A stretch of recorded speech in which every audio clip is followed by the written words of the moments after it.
Okay, are you sure? You need another one? Oh, okay. All right. All right. Okay. Okay. Hello, everybody. Welcome to session 33. That was two fours. Don't worry about it. Of campaign 4, talking turkey with kobolds. I wonder if it's a Thanksgiving episode. It is.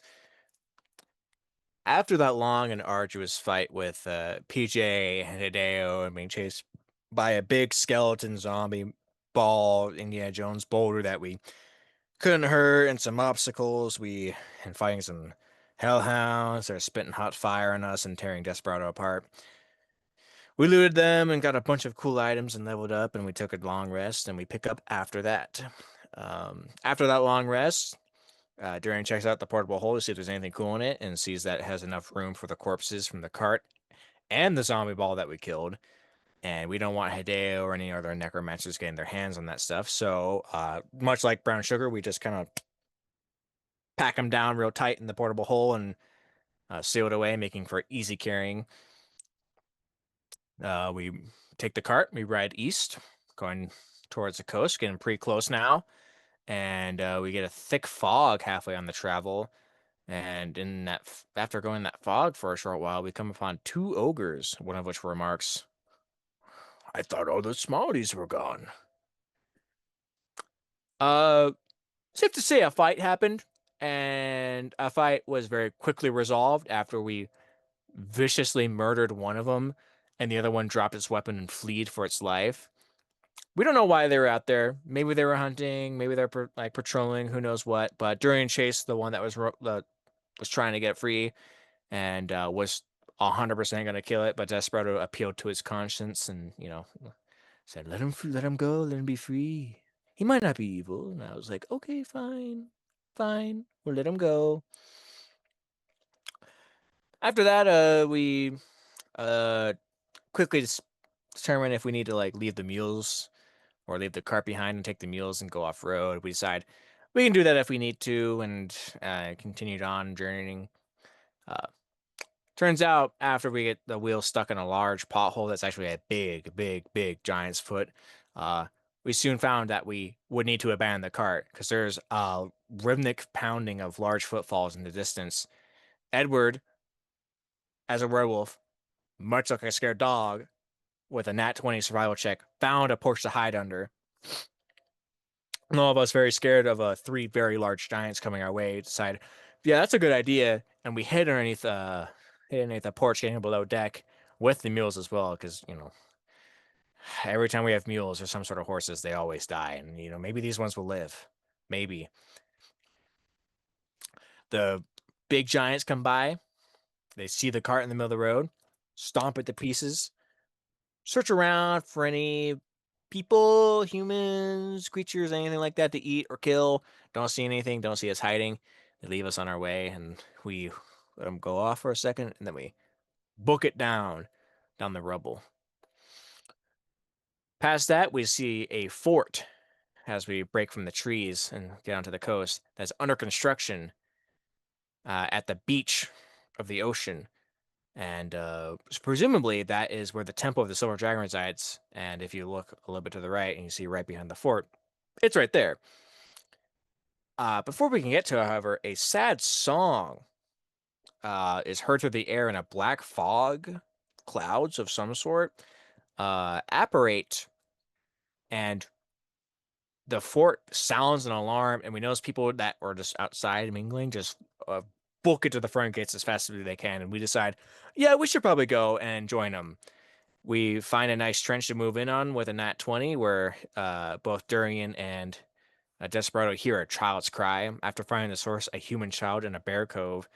We really originally thought it was a bear cub. We're gonna save it either way. We take him with us, and our sprint is finished as we are the last ones through the door. A nice guard talks to us and gives us his name, Michael Dode. Maybe he's French, maybe he's not, who knows. And he's the head, or an important figure at the very least, of the Silver Order.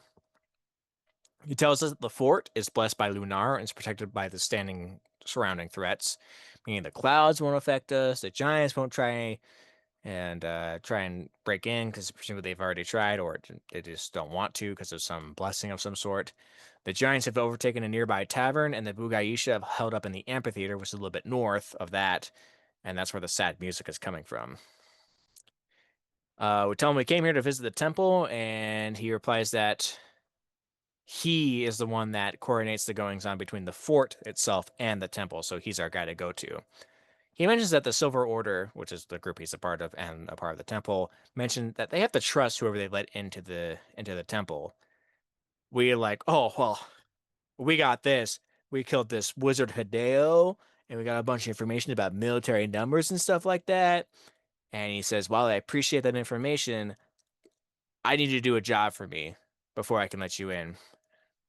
Since they're kind of like perpetually sieged by threats on all sides, they don't really have a good source of food. And so when they sent out a hunting party, um, they didn't come back. There's 10 of them. So at least someone should have gotten back. And they were trying to do a feast at the end of the 10-day, but they've been gone for too long. Now these people they have like a fledgling economy, and but they're destitute when it comes to food. That's really what they're scarce on. We agree. Said fine, yeah. We'll go find these hostages or these hunters, whatever they happen to them, and bring them back. We go to the last known location, which is their camp, and we do some sniffing around. And Edward caught the start of the trail, which is the kobolds have taken them. There's drag marks with blood. We follow the tracks to a stream, and it was a bit of an easier path to follow. Edward slips in through a patch of thin ice and gets a little bit frozen, but nothing too bad. We go on to a ridge, and we fail to notice that there's kobolds on the ridge, and they ambush us with a small avalanche. Well, 4 level 7 players and 7 kobolds, even if 4 of them were flying, were very swiftly beaten into the dirt. We kept following the trail and it find the camp proper where the kobolds are at, and we see the 10 missing hunters that were captured. Half of them were on spit rows, like logs, tied up, and the other half were being marched heavily by armored kobolds. A plan is hatched with the Desperado's elk mount slash companion Red to just run and draw the attention of about half the camp, and does so and draws half the camp, and they fall into the woods thinking it's an easy meal. The rest stay behind to watch the captives and do the boring stuff. Before anything pops off, Peter hits the armored ones with a slow spell, and the group takes them out of that one that was and take out the one that were saved. So we roll up on the kobolds. A few armored kobolds that saved. Everyone else is slowed and disoriented. And Durin rocks up first and is basically just taking the hits and is they're ganging up on him and trying to kill him. And they threaten to kill the hunters if they don't leave. The group that chased the elk come back, which is about 15 kobolds. And Peter says, "Nah, I won't deal with that," and just fireballs and kills all of them.